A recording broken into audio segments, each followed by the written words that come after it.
연방국제무역법원의 판사들이 트럼프 대통령의 관세 무역 전쟁이 불법이라는 판결을 내려 급제동이 걸리게 됐습니다. 미국이 국가안보 이슈가 우려되는 중국과 홍콩 출신 유학생들에 대한 일제 조사를 벌여 무더기로 비자를 취소할 것으로 예고했습니다. 트럼프 대통령이 미국 내 대학들의 유학생 비율을 현재 31%에서 15%로 반감시킬 것임을 시사했습니다. 일론 머스크 테슬라 사주가 트럼프 행정부에서의 역할을 끝내고 완전 물러났습니다. 미국에서 일자리 구하기 좋은 곳으로 뉴햄프셔, 매사추세츠, 버지니아와 메릴랜드 등이 상위권에 꼽혔습니다.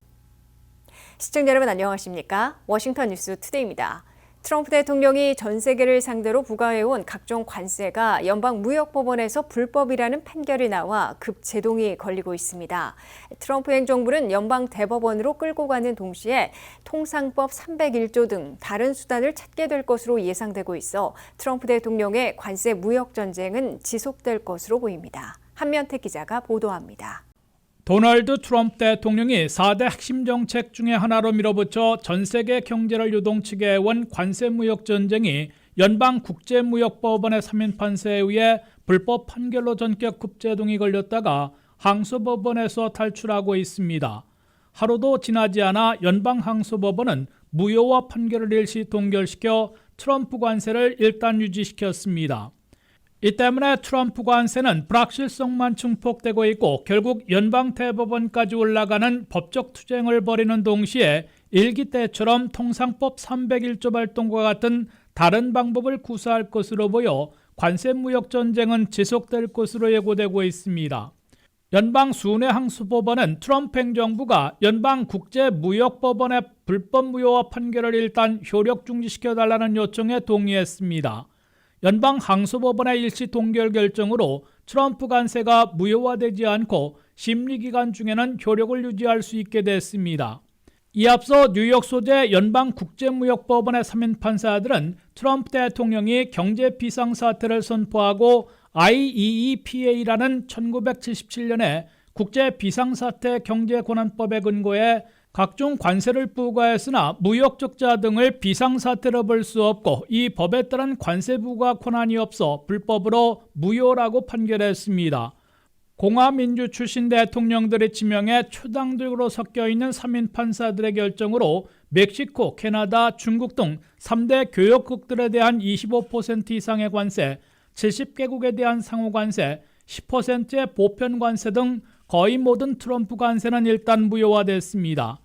이에 트럼프 행정부가 연방대법원에 긴급 판정을 요청할 것임을 밝히면서 그때까지 연방항소법원이 국제무역법원의 불법 무효화 판결의 효력을 일시 중지시켜줄 것을 요청했고 연방항소법원이 이에 동의한 겁니다.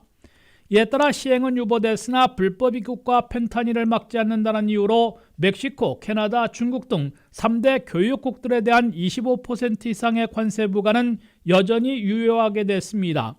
90일 유예된 상호관세들도 백지화를 모면해 각국과의 관세무역 협상들도 지속할 수 있게 됐습니다.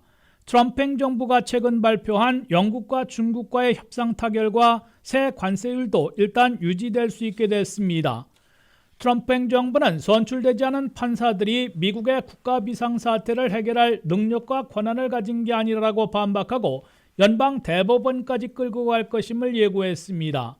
트럼프 행정부는 연방대법원까지 올라가는 법적 투쟁을 계속하는 동시에 일기 임기 때 발동했던 통상법 301조 등 다른 방법을 모색할 게 분명해 트럼프 관세무역 전쟁은 앞으로도 지속될 것으로 보입니다. WKTV 뉴스 한면택입니다. 미국이 중국과 홍콩 출신 유학생들에 대한 일제 조사를 벌여 무더기로 비자를 취소할 것으로 예고했습니다. 미국 내 중국과 홍콩 출신 유학생들 가운데 중국 공산당과 연계돼 있거나 국가안보 이슈가 우려되는 스템 첨단 분야 연구자들에 대해선 가차없이 유학생 비자를 취소할 것으로 마르코 루비오 국무장관이 경고했습니다. 미국 대학과 대학원에 다니고 있는 중국과 홍콩 출신 유학생들이 대거 비자를 취소당하고 대학을 떠나야 할 위기를 맞고 있습니다.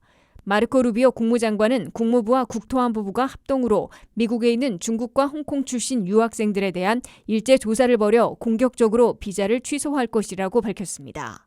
루비오 국무장관은 중국과 홍콩 출신 유학생들 가운데 중국 공산당과 연계돼 있는 것으로 확인될 경우 가차없이 미국 비자를 취소하게 될 것으로 예고했습니다.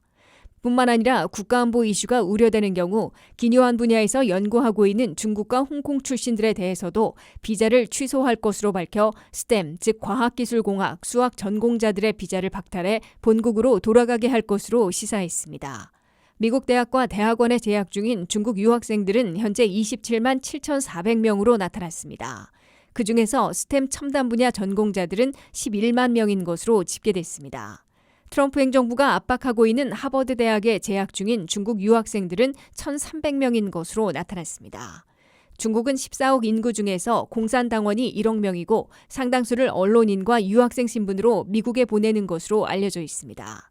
트럼프 행정부는 이에 따라 중국 공산당과 연계돼 자금을 지원받고 미국에 유학 와서 사실상 스파이 행위를 하고 있는 중국 유학 연수생들이 상당수에 달한다고 보고 일제 조사 후 무더기 비자 취소 조치를 취하려는 것으로 풀이됩니다. 미국이 첨단 분야를 전공하는 중국과 홍콩 출신 유학생들을 비자 취소하려는 것은 이들이 미국의 첨단 기술 정보를 습득하거나 빼내가서 미국을 겨냥한 중국의 무기로 쓰고 있다는 판단에 따른 것으로 해석되고 있습니다. 미국은 현재 미국 대학에 재학 중인 중국과 홍콩 출신 유학생들을 전면 조사해 무더기 비자 취소 대상을 특정 지은 후에 유학 연수생 비자를 취소하고 출국령을 내릴 것으로 예상되고 있습니다. 미국은 이와 함께 앞으로 미국 비자를 신청하는 중국과 홍콩 출신들에 대해서는 심사를 한층 강화할 것이라고 밝혔습니다. 미국 내 유학생들은 110만 명을 넘기고 있는데 인도 출신이 33만 명, 29%로 가장 많고 중국이 28만 명, 25%로 2위, 한국은 4만 5천 명, 4%로 3위를 기록하고 있습니다.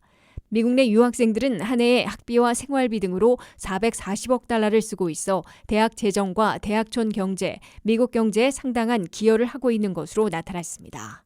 일각에서는 이는 미국 학생들이 대학에 들어갈 기회를 잃고 있다는 반증이라는 목소리도 나오고 있습니다. 트럼프 대통령이 미국 내 대학들의 유학생 비율을 현재 31%에서 15%로 반감시킬 것임을 시사했습니다.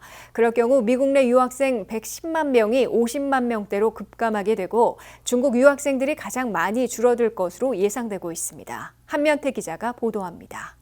한 해 110만 명 이상 등록하고 있는 미국 내 대학과 대학원에서의 유학생들이 절반으로 대폭 줄어들지 중대 기로에 서고 있습니다.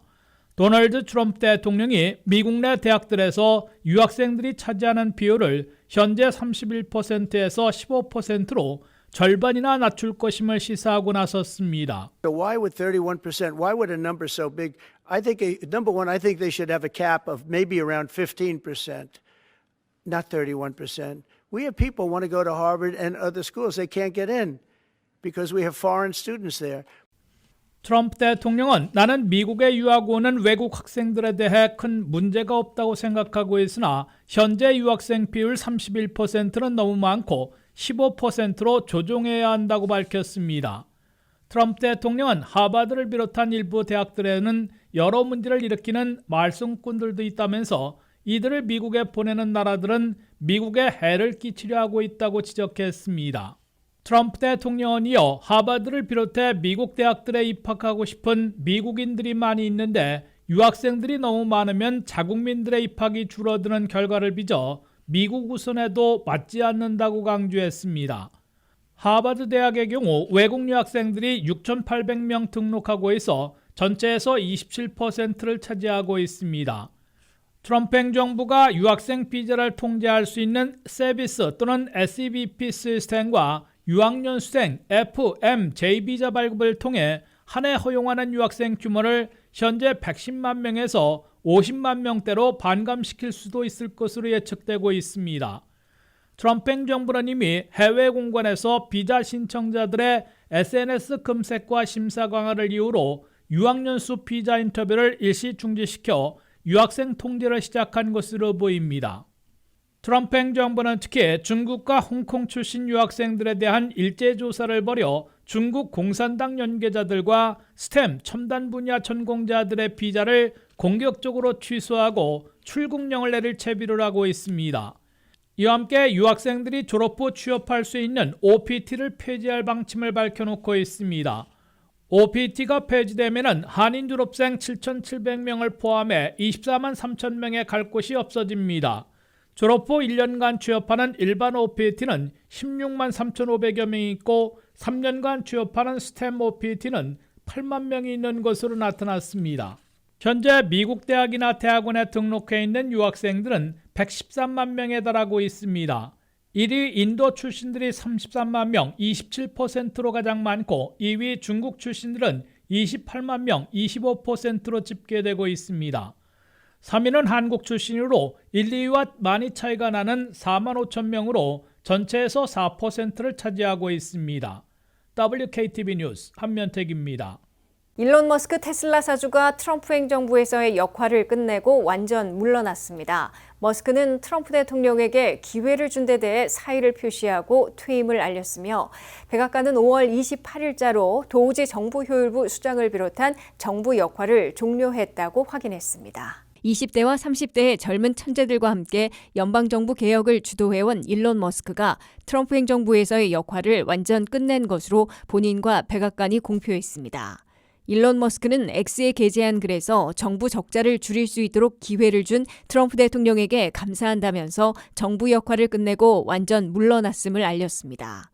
백악관은 머스크가 부여받았던 특별 공무원의 제한된 임기 130일이 5월 28일자로 종료됐다고 확인했습니다.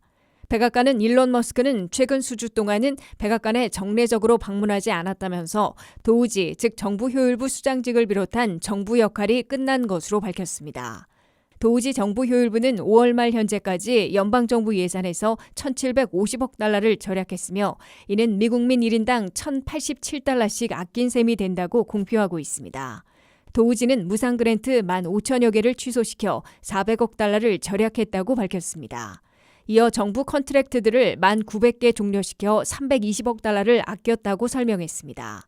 정부 건물이나 사무실 리스 계약을 500건 가까이 중단하고 2억 1,600만 달러를 절약했다고 고지했습니다. 하지만 정부 효율부의 절약 규모인 1,750억 달러는 일론 머스크가 제시했던 2조 달러 절약에는 크게 미달하고 있습니다. 4개월간 1,750억 달러를 절약한 추세를 유지하더라도 1년치를 추산해도 5천억 달러에 그쳐 목표 달성이 어려울 것으로 보이기 때문입니다. 이에 따라 일론 머스크가 언급하고 트럼프 대통령도 공언했던 2조 달러를 절약해 가구당 5천 달러씩의 부양 체크를 보내겠다는 공언은 실현하기 어려울 것으로 나타났습니다. 일론 머스크는 연방 예산 삭감을 위해 230만 연방 공무원들을 절반으로 축소하면서 인건비로 1년에 약 3천억 달러를 줄였지만 당초 계획한 2조 달러 예산 절약에는 크게 못 미치고 소송 비용을 들이게 했다는 지적을 받아왔습니다. 미국에서 일자리 구하기 좋은 곳으로 뉴햄프셔, 매사추세츠, 버지니아와 메릴랜드 등이 상위권에 꼽혔습니다. 반면 한인들이 많이 살고 있는 뉴저지와 조지아, 플로리다, 펜실베니아, 하와이, 캘리포니아 등은 중하위권에 그쳤습니다. 최근 대학 졸업자들이 취업난을 겪고 있는 가운데 일자리 구하기에서 각 주별로 큰 차이를 보이고 있습니다. 일자리 구하기 좋은 지역과 나쁜 지역은 고용시장과 임금 수준, 지역경제 건전성, 통근 시간 등 13가지 요소로 평가해 순위를 매긴 것이라고 CBS 뉴스가 보도했습니다. CBS 뉴스가 보도한 일자리 찾기에 좋은 지역들을 보면 1위는 뉴햄프셔주로 전국 평균보다 절반인 2%대의 낮은 실업률과 높은 임금 수준, 건강한 지역경제 상황으로 가장 좋은 곳으로 선정됐습니다. 일자리 구하기 좋은 2위는 버먼트이고 3위는 미네소타로 꼽혔습니다. 4위는 보스턴과 명문대들이 몰려있는 매사추세츠로 일자리도 안정된 것으로 나타났습니다. 5위는 노스다코타, 9위는 사우스다코타가 선정됐습니다. 워싱턴 DC 수도권에서는 버지니아가 일자리 구하기 좋은 6위에 랭크됐고 이웃 메릴랜드는 10위에 올랐습니다. 버지니아는 기업하기 가장 좋은 곳이라는 구호를 내걸고 친기업 정책을 표방해와 강력한 고용과 튼튼한 경제 안정을 유지하고 있다는 평가를 받고 있습니다. 이에 비해 한인들이 많이 살고 있는 지역들을 보면 대부분 중위권에 머물러 있습니다.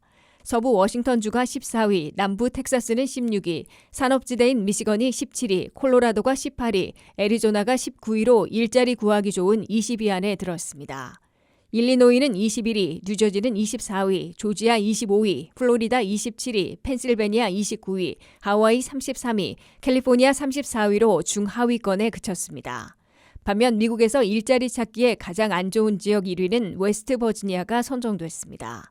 최악 2위는 남부 루이지애나, 세 번째 인디애나주, 4위 켄터키 등으로 주로 남부 지역들이 좋지 않은 고용과 경제 상황을 겪고 있음을 보여주고 있습니다.